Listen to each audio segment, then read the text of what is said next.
தமிழ்ச்செல்வி கழுத்துல திரும்பவும் தாலி கட்டி மனைவியா சேது ஏத்துக்கிட்டது உங்களுக்கும் பிடிச்சிருந்தா இந்த வீடியோவுக்கு லைக் பண்ணிட்டு வாங்க நாளைக்கான பிரமாக்கான ப்ரிடிக்ஷன் என்னன்னு பார்க்கலாம். குலதெய்வம் போன இடத்துல ராஜாங்கத்துக்கு சாமி வந்து சொல்றாரு, ஏப்பா சேது இங்க வா அப்படின்னு சொல்ல உடனே ஐயா அப்படின்னு கையெழுத்து கும்பிட்டு கூடவே அழகரையும் தூக்கிக்கிட்டு நிற்க, இந்தா இந்த தாலியை உன் பொண்டாட்டி கழுத்தில் கட்டு அப்படின்னு சொல்கிறாங்க. உடனே ஐஸ்வர்யாவும் மாற்றி மாற்றி ஒருத்தரை பார்த்துக்கிறாங்க. அப்போ அங்கே சொல்கிறாரு ராஜாங்கம், என்னையா என்ன யோசிச்சுக்கிட்டு இருக்க, இந்த கருப்பு சாமி சொல்கிறேன்ல, இந்தா பொடி இந்த மஞ்சத்தாலியை எடுத்து உன் பொண்டாட்டி கழுத்தில் கட்டு அப்படின்னு சத்தம் போடுறாரு. அதே சமயம் சேதுவும் வாங்கிட நேராக ஐஸ்வர்யா கிட்ட போகிறாரு கட்டுறதுக்காக. உடனே பலமாக சிரிக்கிறாரு ராஜாங்கம். என்னையா என்ன உன் பொண்டாட்டி கழுத்தில் கட்ட சொன்னா, இவ உனக்கு என்ன சம்மந்தமுமே இல்லாதவ இவ கழுத்தில் போய் நீ தாலியை கட்டுற அப்படின்னு சொல்ல அங்கே கூடி இருக்கிற மக்கள் எல்லாருமே என்ன சொல்கிறாரு சாமி, இவ தானே அவள் பொண்டாட்டி, அப்படி இருக்கும்போது இவ கழுத்தில் தானே சேது தாலியை கட்டணும், ஆனால் என்ன எதுக்கு நிப்பாட்ட சொல்கிறாரு அப்படின்னு அங்கே சேதுவும் அப்படியே கையில் தாலியை வச்சுட்டு முகத்தை நிமித்தி அதிர்ச்சியில் பார்க்குறாரு. உன் பொண்டாட்டி அதோ அங்கே குழந்தைய தூக்கிக்கிட்டு நிற்கிறா பாரு, அவள் கழுத்தில் போய் கட்டியா அப்படின்னு சொல்கிறாரு ராஜாங்கம். உடனே அங்கே நிற்கிற வெள்ளத்தாயி அம்மாச்சி, என்னது ராசாங்கத்துக்கிட்ட கருப்பசாமி வந்து மறுபடியும் தமிழ்ச்செல்வி கழுத்தில் தாலி கட்ட சொல்லுது, நல்ல விஷயந்தான் நடக்குது. எப்படியோ இங்கிருந்து போகிறதுக்குள்ளே இந்த கேடு கட்டவ ஐஸ்வர்யாவையும் ஈஸ்வரியையும் ஒரு வழி பண்ணிட்டு தமிழ்ச்செல்வி திரும்பவும் நம்ம வீட்டுக்கு பெரிய வீட்டுக்கு மருமகளாக அடியெடுத்து வச்சு வந்தா நல்லா இருக்கும் அப்படின்னு வெள்ளத்தாயும் சாமி அப்படின்னு பரபரப்பாக வேண்டிக்கிட்டு இருக்காங்க. அதே சமயம் என்ன சாமி, தமிழ்ச்செல்விக்கும் எனக்கும் விவாகரத்தாயிடுச்சு, இப்போ என்னோட மனைவி ஐஸ்வர்யா அப்படின்னு சொல்ல ராஜாங்கம் ஓங்கி பலார்னு அரைகிறாரு. சேதுவோட கன்னத்தில் ராஜாங்கம் வலி தாங்க முடியாமல், சாமி நிஜத்தில் தான் சொல்கிறேன், ஐஸ்வர்யா தான் என் பொண்டாட்டி, அவளை நான் தொட்டு தாலி கட்டிட்டேன் அப்படின்னு சொல்ல, உன் இஷ்டத்துக்கு ஒரு பிள்ளைய கல்யாணம் பண்ணிட்டு வந்து 2 பிள்ளைய கொடுத்துட்டு இல்லாததும் பொல்லாததும் பழைய போட்டு அவளை வீட்டை விட்டு துரத்திட்டு வேற ஒருத்தி போட்ட சதி திட்டத்தில் அவள் வலையில் விழுந்து கடைசியில் அவளையே கட்டி ஏமாந்து நின்று இப்போ நான் சொல்கிற இந்த பதிலுக்கும் கூடவே பேசிக்கிட்டு இருக்கியே, உனக்கு இந்த சாட்டை தான் சரி அப்படின்னு அங்கே கருப்பசாமி சாட்டையை எடுத்து சேதுக்கிட்ட சுத்த, உடனே என்னது அப்பா இப்படி பேசுகிறாரு அப்படின்னு அங்கே குழம்பி போய் நிற்கிறாரு. உடனே பக்கத்தில் நிற்கிற கருப்பு சொல்கிறாரு, மாப்பிள்ளை என்ன மாப்பிள்ளை யோசிச்சுக்கிட்டு இருக்க, சீக்கிரம் தங்கச்சி தமிழ்ச்செல்வி கழுத்தில் தாலியை கட்டு, இல்லைன்னா கருப்பசாமியோட குத்தத்துக்கு ஆளாயிட்டா அதுக்கப்புறம் இங்கிருந்து நீ கிளம்பி போகவே முடியாது அப்படின்னு சொல்ல, அப்படியே கண்ணெல்லாம் செவந்து ராஜாங்கம் அப்படியே காலை தூக்கிக்கிட்டு எட்டி உதைக்கிற மாதிரி வர்றாரு. கட்டிடுற சாமி அப்படின்னு அங்கே சேது தமிழ்ச்செல்வி பக்கமாக அந்த மஞ்சத்தாலியை தூக்கிக்கிட்டு போக தமிழ்ச்செல்வி ராஜாங்கத்தை பார்க்குறாங்க. என்ன இவரா இப்படி பண்ணியிருக்காரு அப்படின்னு அப்படியே சேதுவும் அங்கே தாலியை கட்ட தமிழ்ச்செல்வியும் கருப்பசாமியோட குறுக்கி நம்ம பதில் பேசக்கூடாதுன்னு அங்கே எல்லாருமே கேட்டுக்கிட்டதால அமைதியாக நின்னுடுறாங்க. அங்கே ஈஸ்வரி, சாமி என்ன சாமி இது, அவன் பொண்டாட்டி இங்கே இருக்கும்போது இன்னொரு கழுத்தில் தாலியை கட்ட சொல்லி ஒரு பொண்ணுக்கு துரோகம் பண்ணுறதுக்கு சமம் இல்லை இது அப்படின்னு பேசுகிறாங்க.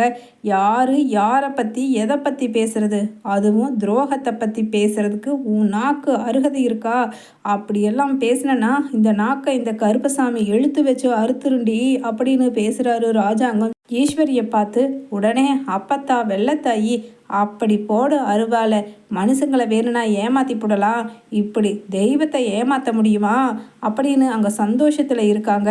அதே சமயம் எப்படியோ என் பேரனையும் பேத்தியையும் அந்த குழந்தைங்களையும் அவங்க அப்பன் அம்மா கூட சொன்னா சேர்த்து வச்ச கருப்பசாமிக்கு கோடான கோடி நன்றி அப்படின்னு கையெடுத்து கும்பிட்டு கண்ணீர் விட, அப்படியே ராஜாங்கத்துக்கிட்ட ஐஸ்வர்யாவும், என்ன எப்படியோ உன் கையாலேயே நீ தாலியை கட்டி உன் அண்ணன் மகளை அந்த வீட்டுக்கு மருமகளாக போக வச்சுட்டோ, அத்தனை சொத்துக்கு இனிமேல் அவதான் வாரிசுன்னு கனவு கண்டுக்கிட்டு இருக்கியே, அந்த கனவை இந்த கருப்பசாமி இப்படி குலதெய்வம் கோயிலுக்கு வந்து போட்டு திரும்பி போகிறதுக்குள்ளே உடச்சி சுக்குநூறாக எரிவான்னு நீ நினைக்கவே இல்லையில்ல அப்படின்னு ஈஸ்வரியை பார்த்து கேட்குறாங்க. உடனே அங்கே என்ன சாமி அப்படின்னு மோகனாவும் கேட்க, ஆமாம் அந்த ஐஸ்வர்யாவோட கழுத்தில் சேதுக்கு தாலி கட்டவே இல்லை, கட்டுனதே இவ தான், இந்த ஈஸ்வரி தான் அப்படின்னு சொல்லிட்டு அப்படியே கண்ணில் படம் போட்டு காமிக்கிறாரு. சந்தேகம் இருந்தால் என் கண்ணை பாருங்க அப்படின்னு அங்கே ராஜாங்கமும் ஊர் மக்கள் எல்லாருமே பார்க்க கண்ணை அப்படியே பெருசாக்கி அதில் காமிக்கிறாரு. அதில் பார்த்தா பின்னாடி ஐஸ்வர்யாவுக்கும் சேதுவுக்கும் நடந்த கல்யாணத்தில் ஐஸ்வர்யா கழுத்தில் அப்படியே ஈஸ்வரி தான் 3 முடியையும் போடுறாங்க. சேது ஒரு முடி கூட போடலை. டென்ஷனில் இருந்த சேது அதை கூட கவனிக்காமல் நமக்கும் ஐஸ்வர்யாவுக்கும் கல்யாணம் ஆயிடுச்சுன்னு இருந்ததை தெளிவாக காமிக்கிறாங்க அந்த படத்தில் கண்ணில் அங்கே ராஜாங்கம். அதே சமயம் இவ்வளவு தான் நம்ம பண்ணின துரோகம்னு இல்லாமல் அடுக்கடுக்காக ஒரு பாவமும் அறியாமல் இருக்கிற தமிழ்ச்செல்வி மேலே பழியை போட்டு அவ தான் அந்த பையனுக்கும் பொண்ணுக்கும் கல்யாணத்தை பண்ணி வைக்க சொல்லி அவங்க அப்ப செல்லதுரைக்கு ஃபோன் பண்ணினானோ, நான் ஜெயிலுக்கு போக காரணமான உன்னை சும்மா விடமாட்டேன் அப்படின்னு சொல்லிட்டு அங்கே கருப்புசாமியை ஆட்டம் போட உடனே சாட்டையை எடுத்து அடிக்க வர்றாரு.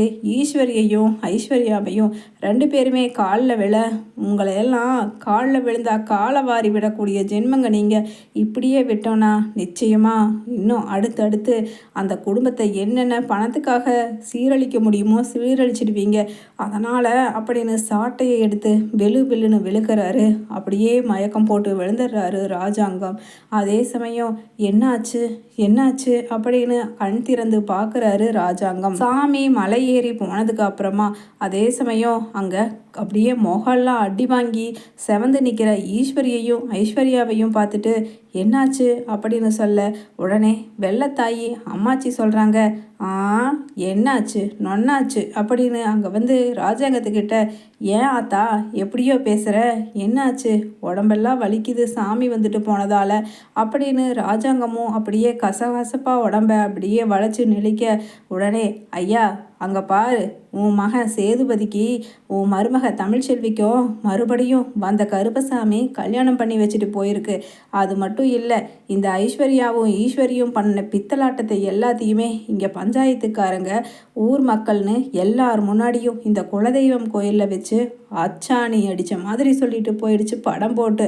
அப்படி இருக்கும்போது திரும்பவும் அந்த ஈஸ்வரியையும் ஐஸ்வர்யாவையும் அந்த வீட்டுக்குள்ளே சேர்த்துனேன்னா கருப்பசாமிக்கே குத்தாயி நம்ம வம்சத்தை அழிச்சு புடுமையா அப்படின்னு வெள்ளத்தாயும் சொல்ல உடனே மோகனாவும், ஆமாங்க இவங்க 2 பேரும் இந்த அளவுக்கு வேலை பார்த்துருப்பாங்கன்னு நானே நம்பலைங்க. சாமி தன்னோட கண்ணிலேயே படம் போட்டு காமிச்சிட்டு போயிடுச்சுங்க உங்கள் ரூபத்தில் அப்படின்னு சொல்ல தமிழ்ச்செல்வியும் அமைதியாக நிற்கிறாங்க. உடனே அங்கே தமிழ்ச்செல்வியை கையசைச்சு ராஜாங்கம் கூப்பிட தமிழ்ச்செல்வி பக்கத்தில் போகிறாங்க. என்னை மன்னிச்சிருமா தமிழ்ச்செல்வி அப்படின்னு அப்படியே காலில் விழுந்து கதறாங்க. நீ எத்தனையோ வாட்டி இந்த தப்பை நான் பண்ணலைன்னு சொல்லி கூட நான் கேட்கல. ஆனால் கருப்பசாமி என் மேலேயே ஏறி எனக்கான பாடத்தை இப்படியெல்லாம் புகட்டிட்டு போகணும்னு நான் நினச்சி கூட பார்க்கலமா அப்படின்னு அழுகிறாங்க. உடனே நீங்கள் கவலைப்படாதீங்க, ஐஸ்வர்யா கழுத்தில் சேது தாலி கட்டவே இல்லை. அப்படி இருந்தால் தானே அவசரப்பட்டு 2ஆம் கல்யாணம் பண்ணி வச்சுட்டோம், தமிழ்ச்செல்வியோட வாழ்க்கையை கேள்விக்குறியாக்கிட்டோன்னு வருந்துறதுக்கு. அதனால் அந்த ஐஸ்வர்யாவுக்கும் இனிமேல் நம்ம சேதுவுக்கும் எந்த சம்மந்தமும் இல்லை. அவள் பொட்டி படுக்க ஒன்று தான் நம்ம வீட்டில் இருக்குது. அதை தூக்கி வெளியில் எரிஞ்சா அவள் பாட்டுக்கு கிளம்பி போய்கிட்டே இருக்கணும் அப்படின்னு வெள்ளத்தாயி அம்மாச்சி சொல்கிறாங்க.